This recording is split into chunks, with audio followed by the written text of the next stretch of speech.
Kita mulai pelajaran pertama kita di minggu 1 ini dengan mulai dari sini dulu pendahuluan.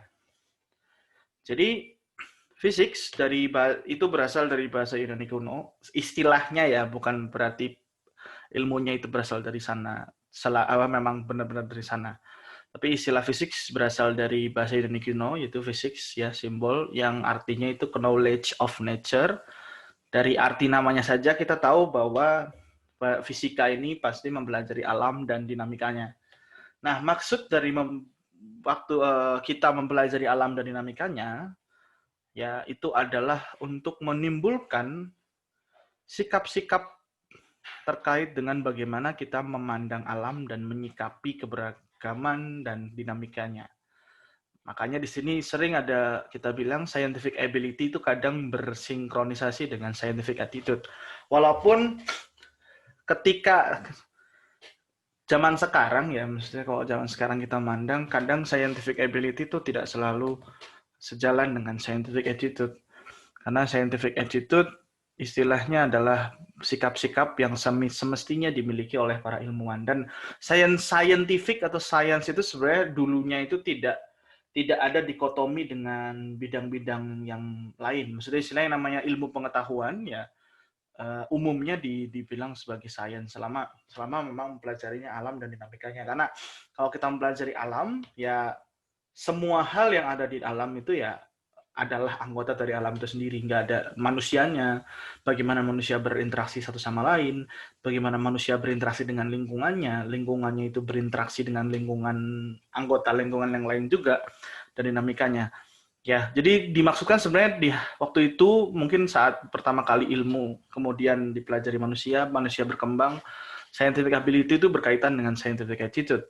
Makanya di sini kita belajar fisika dasar, tujuan utamanya itu adalah tentang apakah kita dapat menumbuhkan scientific attitude ini kepada mahasiswa ITB terkait dengan nanti kemudian masuk ke tingkat 2 dan seterusnya yang berhubungan dengan prodi yang dipilihnya. Science activity atau science ability di sini berkaitan dengan siklus yang namanya metode pemikiran ilmiah, metode ilmiah ya, di mana di sini metode ilmiah itu adalah suatu siklus pemikiran sebenarnya yang berkaitan dengan ketika alam itu diobservasi, lalu kita sebagai orang yang mempelajari alam mencari pola dari apa yang diobservasi tersebut, lalu membuat sebuah hipotesis atau model, hipotesis dan modelnya dicek dengan eksperimen yang valid ya, diusahakan valid dengan confidence level kepercayaan diri yang tinggi, lalu dicek idenya dengan hasil dari eksperimen tersebut diaplikasikan kepada ide yang ada, dicek apakah memang sesuai dengan observasi, dan hal itu diulangi terus-menerus selama hidup. Karena yang namanya alam dan dinamikanya itu kadang tidak bisa kita prediksi gitu loh. Ada sisi-sisi alam yang bisa kita prediksi, tapi ada juga yang tidak bisa kita prediksi. Makanya metode ilmiah atau scientific attitude ini perlu dilakukan berulang-ulang di manapun bidang Anda. Mungkin di sini FTTM, nanti teknik pertambangan, perminyakan ya kalau nggak salah, dan metalurgi ya kalau nggak salah, 3 kan ya jurusannya. Itu bisa kemudian dikaitkan dengan itu. Lanjutkan berhubungan dengan itu, kita berhadapan dengan sisi yang kita pelajari ketika kita belajar tentang alam. Jadi di kolom yang pertama yang warna biru kita tahu bahwa secara sederhana kita bisa lihat bahwa alam semesta ini terdiri dari berbagai macam jenis pengisinya ya, dari yang paling besar ya galaksi, bentukan galaksi, di situ ada Milky Way sekitar 10⁻21 kali dari manusia, kalau kita sebut manusia sebagai skalanya 1 di situ ya, sampai yang paling kecil yaitu partikel. Artinya sebenarnya ketika manusia itu sudah mulai mengetahui suatu hal, maka cabang ilmu kemudian akan berkembang. Karena misalnya zaman dulu mungkin kita hanya belajar tentang manusia saja. Lalu kemudian manusia mengetahui bahwa manusia itu tinggal di sebuah planet dan ada planet-planet yang lain, ada benda-benda langit yang lain. Sehingga ke bumi, lalu ke solar system. Dan ternyata dipelajari lagi, didapatkan observasi lagi bahwa ternyata solar system kita bukan satu-satunya di alam semesta ini. Karena kita hanya salah satu dari bermiliar-miliar bintang yang menyusun suatu galaksi Milky Way. Dan galaksi Milky Way itu ternyata nggak istimewa-istimewa amat, karena dia nggak besar juga, tidak bentuknya bukan yang paling indah, bukan yang paling besar, bukan yang paling istimewa. Karena menurut pengamatan terkait dengan visible universe, ya kita hanya salah satu galaksi saja. Nanti ada juga yang paling besar nih, yang non-visible. Yang non-visible universe. Yang nggak kelihatan. Kan sesuatu yang nggak kelihatan nggak selalu nggak ada. Ya, begitu pula ketika kita belajar sesuatu makin kecil. Jadi ternyata yang kita pelajari dari ilmu biologi itu manusia terdiri dari sel-sel. Sel-sel dianggap adalah satuan terkecil. Ternyata sel-sel itu terdiri dari unsur-unsur penyusun sel tersebut ternyata terdiri dari masing-masing ada atomnya. Atom itu, setiap atom itu punya partikel elementer penyusunnya. Bisa elektron, bisa proton. Nah, lebih kecil lagi, apa? Kita nggak tahu gitu. Nah, perkembangan pemahaman manusia tentang scale universe ini kemudian menyebabkan manusia itu mengklasifikasi ilmu-ilmu berdasarkan topik yang dipelajari, yaitu kita sebut di sini branches of science. Ada tentang Earth and Space, ada Social Sciences karena topik utamanya adalah tentang manusia, ada Life Sciences yang topik utamanya tentang penyusun dari manusia, selnya, biologi misalnya. Ada juga tentang Physical Sciences, jadi interaksi-interaksi yang lebih istilahnya sederhana yang terjadi dalam kalangan molekular, dan Formal Sciences tentang hal-hal yang berkaitan dengan logik dan sesuatu yang abstrak yang tidak bisa kita lihat secara nyata gitu ya. Nah, dari branches of science ini kemudian muncul dikotomi lagi terkait dengan kita sebutnya hierarchy of sciences. Jadi istilahnya karena belajar Earth and Space, maka kita belajar tentang planetari atau di luar, kita sebutnya belajar astronomi. Kalau kita belajar tentang bumi saja, kita belajar tentang geoscience. Jadi artinya sebenarnya geoscience dan astronomi itu sebenarnya awalnya satu aspek di science yang belajar tentang Earth and Space, tapi kemudian dipisahkan. Sama halnya dengan bidang-bidang yang lain, sosiologi, psikologi, awalnya dari science juga. Geografi mungkin masuknya ke geoscience, atau ekonomi mungkin masuknya akhirnya ke sosiologi dan segala macam. Dan begitu pula dengan bidang-bidang yang lain. Nah, setelah science itu selesai, istilahnya bukan selesai ya, setelah sains membahas segala macam, disinilah tempat yang akhirnya digunakan oleh manusia bagaimana memanfaatkan ilmu-ilmu yang mereka pakai untuk kebermanfaatan di manusia. Kebermanfaatannya. Jadi disinilah engineering berada. Jadi FTTM atau FTTM ya kalian, fokus kalian, itu adalah sebagai tonggak ketika kalian belajar bagaimana memanfaatkan pengetahuan-pengetahuan, jadi sains ini sebagai sesuatu yang bisa digunakan oleh manusia. Jadi kalau saya bilang kayak applied atau rekayasa, ya maka dari itu engineering itu hampir selalu dia merupakan kombinasi dari beberapa cabang-cabang pada sains. Kayak misalnya kalau kita sebut teknik perminyakan, kita pasti berbicara tentang chemistry ya, jelas. Nah, tentang minyak. Ya, tapi kemudian ketika kita bicara minyak itu di drill atau kita mencari tentang minyak, kita memanfaatkan seismik, gelombang seismik, kita memanfaatkan aspek physics.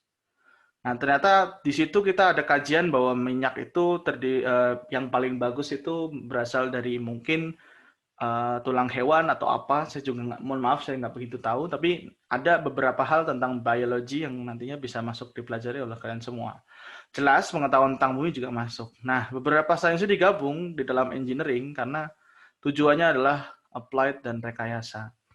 Nah, yang kadang jarang dikasih adalah pengertian bahwa basic science, physics, chemistry, mathematics itu adalah bekal dari setiap engineer gitu loh. Jadi kalau Anda berbicara dengan orang-orang yang tepat ya, berngobrol yang tepat dengan ini, Anda akan diberitahu bahwa basic science itu adalah istilahnya bekal yang luar biasa perlu digunakan sebagai engineer. Maka dari itu di TB itu ada konsep TPB. Tujuan pertama adalah ingin menguatkan basic science untuk setiap mahasiswa ITB sesuai dengan yang cukup dibutuhkan. Ingat ya, yang cukup dibutuhkan bagi mahasiswa untuk menuju tingkat yang lebih tinggi. Satu itu. Kedua, kalian itu berasal dari beberapa daerah di Indonesia, bahkan mungkin dari luar negeri juga. Dari Sabang sampai Merauke. Diajar oleh guru SMA, belajar di sekolah yang berbeda-beda, guru SMA yang berbeda-beda, cara mengajarnya berbeda, walaupun ilmunya sama, kesan yang didapat bisa jadi berbeda. Nah, yang diinginkan oleh ITB adalah ketika masuk, background basic science itu bisa diseragamkan. Bisa jadi orang tidak suka fisika bukan karena dia tidak bisa. Bisa jadi sebalik. Bisa jadi orang tidak bisa fisika bukan karena dia tidak suka, tapi ya karena hal-hal lain yang tidak bisa dikontrol oleh fisika itu sendiri.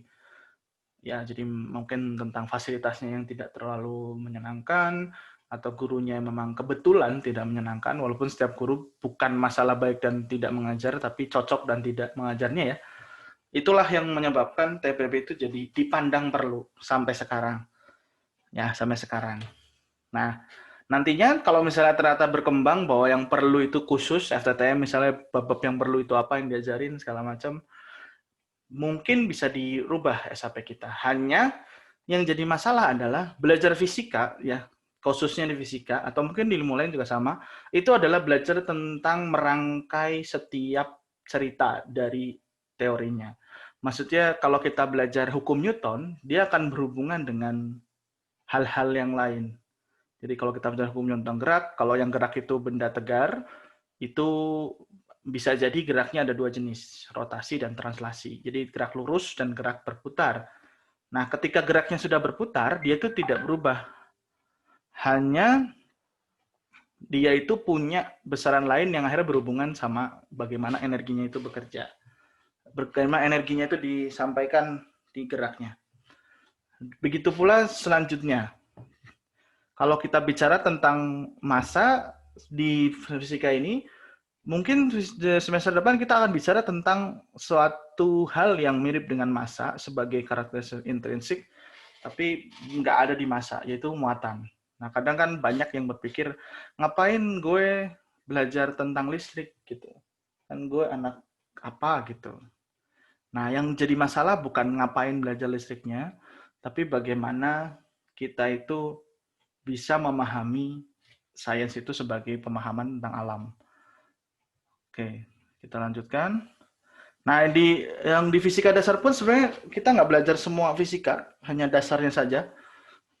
Ya, jadi yang saya kotakin di fisika dasar 1 itu adalah yang kita pelajari, yang warna biru ini kita pelajari di fisika dasar 1 sekarang, hanya terkait dengan classical mechanics. Kalkulus itu istilahnya given ya, maksudnya kalau Anda belajar fisika, kalkulus dan matematika adalah bahasanya. Jadi seperti kalau kalian kuliah gitu apapun, terus bahasa pengantar adalah bahasa Indonesia, ya berarti harus memahami bahasa Indonesia sedikit banyak. Atau kalian kuliah di luar negeri, bahasa pengantar bahasa Inggris, ya harus memahami bahasa Inggris. Sama dengan physics ya, mau nggak mau matematika adalah given.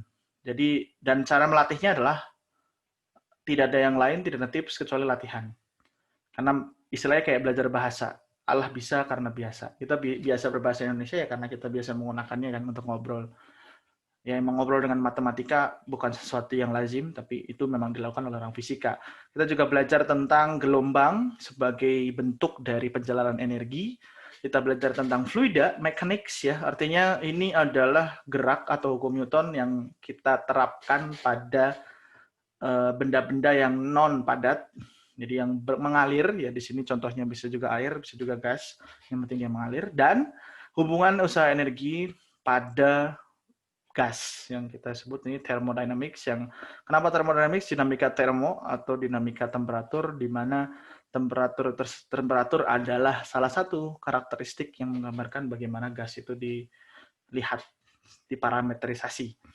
Lalu di fisika 2 lebih sederhana lagi, lebih sedikit lagi kelihatannya babnya, cuma cukup panjang, yaitu tentang elektromagnetisme dan fisika modern sih sebenarnya lebih utamanya. Cuma fisika modernnya tidak sampai ke quantum physics, sudah sampai ke nuclear physics saja, hanya pengenalan saja. Jadi itu yang akan kita pelajari di fisika. Kita mulai dari hal yang kadang selalu terlewatkan, yaitu besaran fisis. Jadi sederhananya secara sederhana, besaran fisis itu adalah karakter fisis suatu objek yang dapat diukur.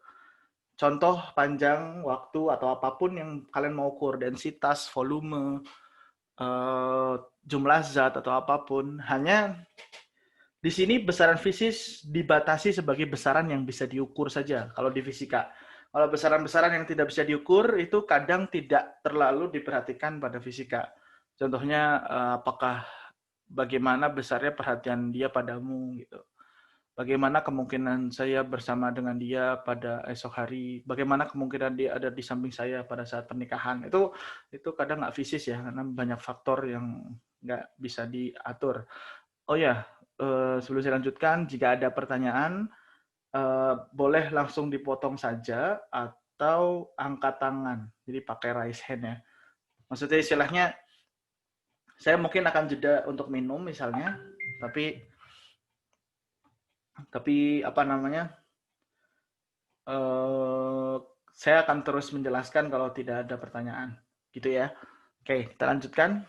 Nah, kegiatan untuk mendapatkan parameter dari karakteristik itu disebut dengan pengukuran. Jadi dikuantifikasi dengan angka, itu pengukuran. Karena di fisika terbatasnya adalah kita mendefinisikan kaku sebagai pengukuran, itu adalah kita bisa mendapatkan angka yang berbicara terkait dengan karakter. Hasilnya kalau kita sebut 5 dibandingkan dengan 10, logikanya dengan bahasa yang kita punya 10 itu lebih banyak dibanding 5. Atau minimal kalau kita pakai acuan 0, ya berarti 10 itu lebih jauh daripada 0 dibandingkan 5. Nah, itu yang disebut dengan bahasa matematika sebagai alat komunikasi di fisika. Selain itu, kita juga mengenal yang namanya satuan, yaitu standar pengukuran.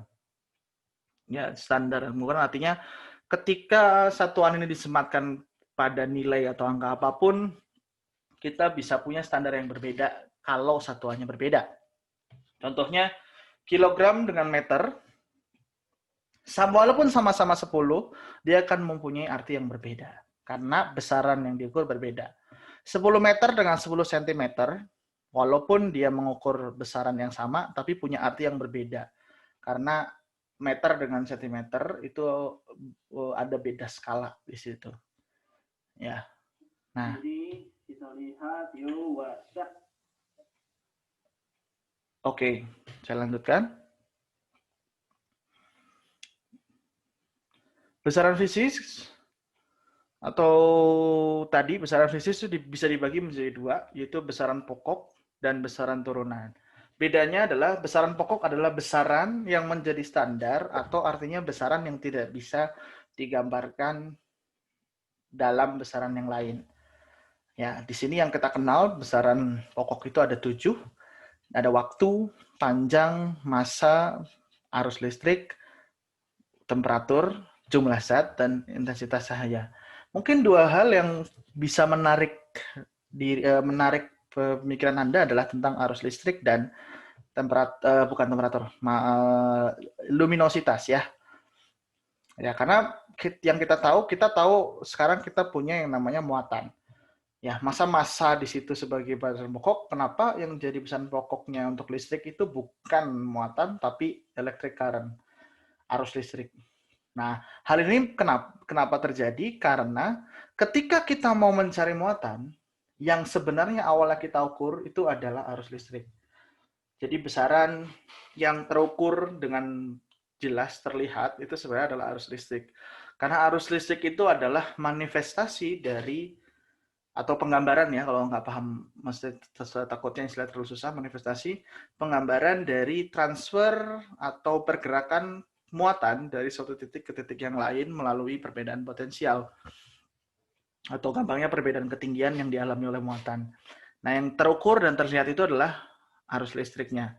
Sedangkan sebenarnya muatan itu adalah sebuah konsep yang istilahnya menggambarkan sesuatu yang intrinsik atau kuantitas dasar atau asasi lah yang dimiliki oleh suatu partikel atau materi. Jadi muatan. Nah, sehingga kalau kita mau cari muatan, itu kita mengukur dulu arus listriknya, ya, kita ukur dulu arus listriknya, baru kemudian kita dapatkan muatan dengan hubungan I sama dengan dQ dibagi dengan dt. Artinya kita punya Q dengan cara kita integralkan I terhadap dt. Ya, jadi kalau kita dapat I, kita akan dapat Q. Oke, nah di sini pun unit definisinya adalah arus listrik itu berkorespondensi atau berhubungan dengan alur dari sepersegitu ya, ini satu muatan elementer terhadap per detik. Ya, itu definisinya. Dan definisi dari unit ini pun harus dilakukan agar supaya memang besaran pokok ini bisa jadi standar. Karena kalau standar dari waktu itu tidak ditetapkan, maka kita akan bisa bertengkar cuma karena pendefinisian acuan ini. Istilah kalau saya bilang, baik, saya tutup 9.15, saya kasih 15 menit. Ketika saya bilang 15 menit yang ada di dalam pikiran saya dan maksud saya, itu bisa kalian terima dengan baik, 15 menit. Ya, maksudnya jam mungkin bisa tidak sinkron ya. Misalnya jam saya di sini WIB, mungkin jam Anda mungkin ada di WITA, ada di WIT, atau mungkin ada yang kebetulan ada di luar negeri. Bisa jadi tidak sinkron. Hanya kalau saya bilang 15 menit, itu gampangnya kalau pakai jam analog, ya dia muter 3 bar ya, 3 angka. Itu artinya 15 menit. Ya, dan semua secara konvensi sudah paham. Makanya definisi ini udah harus jelas, dan dia harus selalu direvisi sehingga dia bisa kita dapatkan istilahnya standar yang seragam dan tidak dinamis, tidak berubah. Makanya ada beberapa perubahan kadang untuk SI base unit ini. Ya, kalau nggak salah, mungkin kalian pernah mendengar di SMA bahwa satuan panjang standarnya itu adalah kayak 1 meter itu batang platina iridium yang disimpan di Serres Perancis gitu. Serges atau siapa lupa waktu itu ya, 1 meter kalau kalian baca di bukunya. Sekarang sebenarnya sudah didefinisikan berbeda, yaitu lintasan yang ditempuh oleh cahaya dalam vakum dalam waktu 1/3 × 10⁻8 second, kira-kira segitu ya, karena lebih stabil definisinya. Intinya lebih stabil dibanding kita mendefinisikan dengan platina iridium yang bisa jadi pada prosesnya dia memuai dan rendah walaupun sudah dijaga sedemikian rupa sehingga. Oke. Lalu selanjutnya dari besaran-besaran pokok ini akan bisa diturunkan besaran-besaran lain. Jadi artinya besaran-besaran yang bukan besaran pokok itu akan selalu bisa, jika dia punya dimensi ya, dimensi besaran, dia akan selalu bisa digambarkan dengan kombinasi dari besaran-besaran ini. Kombinasi itu bisa ditambah, dikali, dibagi gitu, dikuadratkan atau dipangkatkan berapa. Jadi ini tergantung dari bagaimana dimensinya bekerja. Dan adanya dimensi di besaran ini itu jadi menyebabkan jika oke, ditulis aja NIM-nya ya. Tuh, itu saya sudah bilang jangan sampai lupa absen. Ya, jangan sampai lupa absen. Jadi ketika sudah masuk, absen. Makanya kenapa saya buka cuma 15 menit, karena saya emang kejadiannya seperti itu. Baik, kita lanjutkan ya.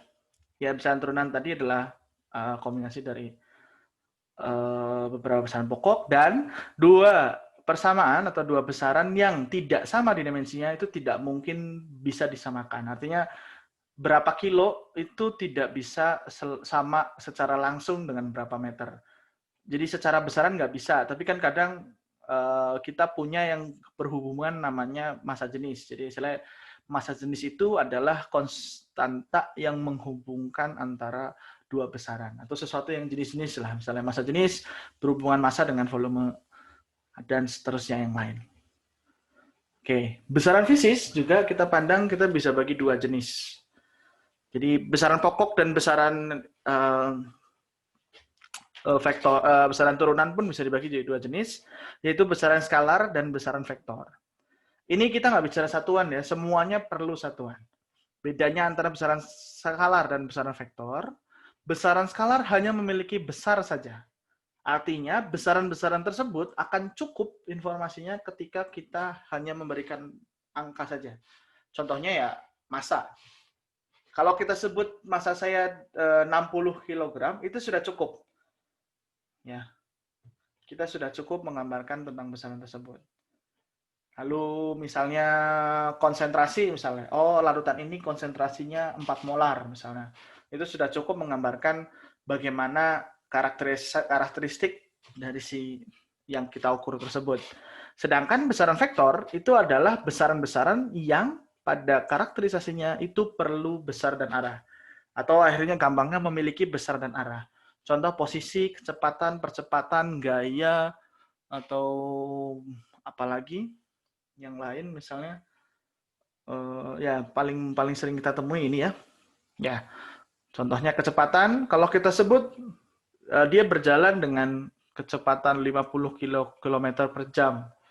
Nah, 50 km per jam itu pertanyaan yang muncul kadang itu kemana gitu. Ke utara, ke selatan, ke atas, ke bawah, ke hatimu, ke hatinya dan hatimu sama-sama nggak mungkin juga. Kenapa? Karena informasi kalau pergi ke utara dengan kecepatan 50 km per jam, dengan pergi ke barat 50 km per jam, itu memiliki arti yang berbeda. Nah, karena memiliki arti yang berbeda, ini istilahnya menimbulkan keambiguan, redundant jadinya. Ini nanti besarannya berefek apa ya ke sistem kita kalau arahnya ke utara. Ya, kalau beda arah, ya dia akan berarah. Oleh karena itu, vektor ini, penggambaran tentang arah, itu perlu digambarkan dengan suatu hal yang khusus. Makanya di sini kita review tentang vektor. Ini sedikit ya, saya yakin vektor sih semua sudah mengenal.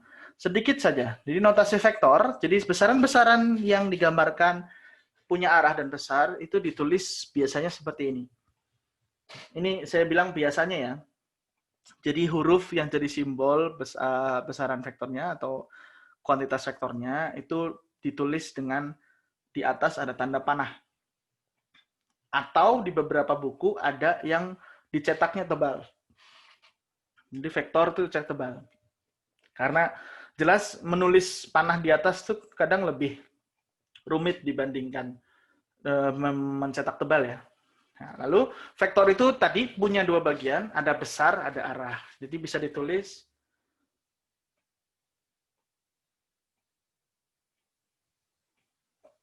oke, bisa normal ini. Oke, tadi tidak stabil dulu, jadi masih freeze ya.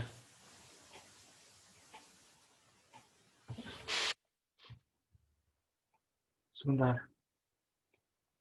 Iya, memang nge-lag. Sebentar ya. Sebentar ya. Sebentar ya.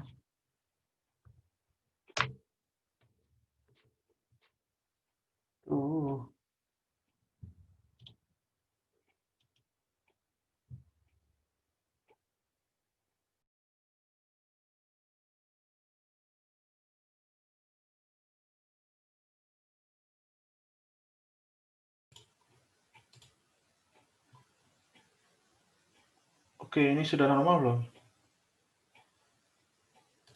Oke. Udah, Pak. Maaf. Udah. Ya. Udah, Pak. Udah. Udah, Pak. Udah, Pak. Oke, mohon maaf ya. Ini bisa terjadi karena apapun bisa terjadi terkait dengan kuliah online. Jadi kita harus bersiap-siap untuk segala hal. Jadi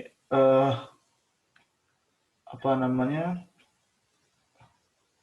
saya dapat pemberitahuan biasanya kalau gangguan internet. Jadi kalau misalnya memang saya freeze, saya join dengan 2 akun ya, saya juga akan tahu saya itu nge-freeze. Jadi tenang saja. Mohon maaf atas ketidaknyamanannya. Mudah-mudahan masih bisa nyaman mengikuti kuliahnya.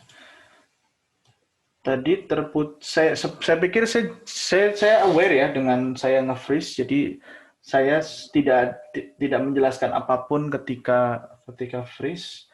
Jadi seharusnya saya sudah jelaskan tentang bahwa vektor itu punya besar dan arah. Betul tidak? Satu orang aja boleh menjawab? Betul, Pak. Ya, jadi ya saya insya Allah akan aware karena biasanya ada penandanya kalau saya itu sedang tidak stabil internetnya. Agak sulit ya mencari yang stabil di Indonesia. Tapi mudah-mudahan bisa tetap dipahami kuliahnya. Oke, saya minta maaf ya. Saya lanjutkan ya. Jadi tadi vektor itu seperti saya bilang, dia itu punya besar dan arah, sehingga dia bisa kita tulis seperti ini. Ya, kita bisa tulis dalam besar, di mana besar itu simbolnya saja tanpa ada aksen apapun di atas, dan ini, atau disebutnya dengan vektor satuan. Ini nih simbol yang ini saya disebut biasanya topi. Ya, topi. Saya nggak tahu sih di SMA atau dulu saat kuliah belajar disebutnya apa, tapi saya sebut ini tuh P topi. Jadi istilah P vektor itu sama dengan besar P dikalikan dengan P topi, di mana P topi itu adalah vektor unit atau vektor satuan, di mana dia adalah vektor yang besarnya satu dan hanya menunjukkan arahnya secara eksklusif. Artinya kalau kita representasikan dengan gambar atau grafis, suatu vektor digambarkan melalui sebuah anak panah, di mana besar dari vektor tersebut direpresentasikan oleh panjang dari anak panahnya, sedangkan arah anak panahnya itu merepresentasikan P topi. Jadi ini representasi grafis secara total. Ini kalian pasti sudah tahu, saya yakin. Sifat dari vektor yang sebenarnya saya ingin perhatikan untuk sekarang adalah sifat penjumlahan, komutatif dan asosiatif.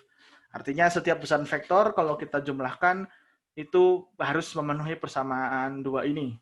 Sebenarnya ada sifat-sifat yang lain, tapi saya nggak terlalu banyak review ya. Ada video yang sudah saya berikan di LMS, itu video yang dibikin oleh Fisika Dasar. Nanti bisa dilihat secara lebih jelas tentang vektor di situ. Jadi P plus Q itu sama dengan Q plus P. Ilustrasinya bisa Anda lihat di sini. Lalu P plus Q minus R sama dengan P plus Q per R, di mana urutan mengerjakannya juga bisa dibalik ya. Istilahnya kalau kita bisa lihat di sini, P itu yang merah, Q itu yang biru, R itu yang emas. Kalau kita jumlahkan dulu P plus Q, maka kita akan dapatkan yang coklat. Nah, sehingga P plus Q tambah R, hasilnya adalah yang hijau ini. Sedangkan kalau Q ditambah R dulu yang kita jumlahkan, hasilnya adalah yang ungu ini. Kalau kita jumlahkan dengan P lagi, hasilnya adalah yang hijau ini. Jadi sama saja untuk penjumlahan vektor. Nah, lalu tadi representasi grafis dari vektornya. Nah, representasinya kita tempelkan pada suatu sistem koordinat agar lebih mudah untuk menyatakan acuan. Jadi kalau kita sebut tadi, kalau kita mau mengukur, kita butuh yang namanya acuan. Jadi acuan itu harus kita definisikan. Cara menggambarkan acuan artinya kita memilih sistem koordinat yang kira-kira cocok dengan bagaimana kita itu mau menggambarkan suatu besaran. Nah, di sini yang diperkenalkan itu adalah koordinat kartesius. Di sini saya pakai 2 dimensi, tapi 3 dimensi juga sama saja. Dan koordinat itu tidak cuma kartesius. Ada koordinat-koordinat yang lain. Di sini saya kenalan dengan kartesius dulu. Jadi di sini ada X dengan Y, mungkin semua sudah tahu ya. Kalau Anda bertanya kenapa X dengan Y, itu sebenarnya saya nggak terlalu tahu kenapa alasannya X dan Y. Kenapa bukan kucing dan tikus misalnya, atau kucing, tikus, dan apa gitu. Kenapa harus X dan Y? Kenapa harus alfabet itu? Itu bukan hal-hal yang sebenarnya penting istilahnya untuk dikasih tahu, tapi ya seru aja kadang ya. Jadi misalnya ada sebuah vektor ya dengan vektor A digambarkan seperti ini, di mana vektor A itu punya sudut theta terhadap horizontal. Nah, ini sudut yang terhadap horizontal ini adalah penggambaran konvensi ional. Maksudnya apa? Biasanya kita definisikan sudut itu terhadap horizontal, memang X.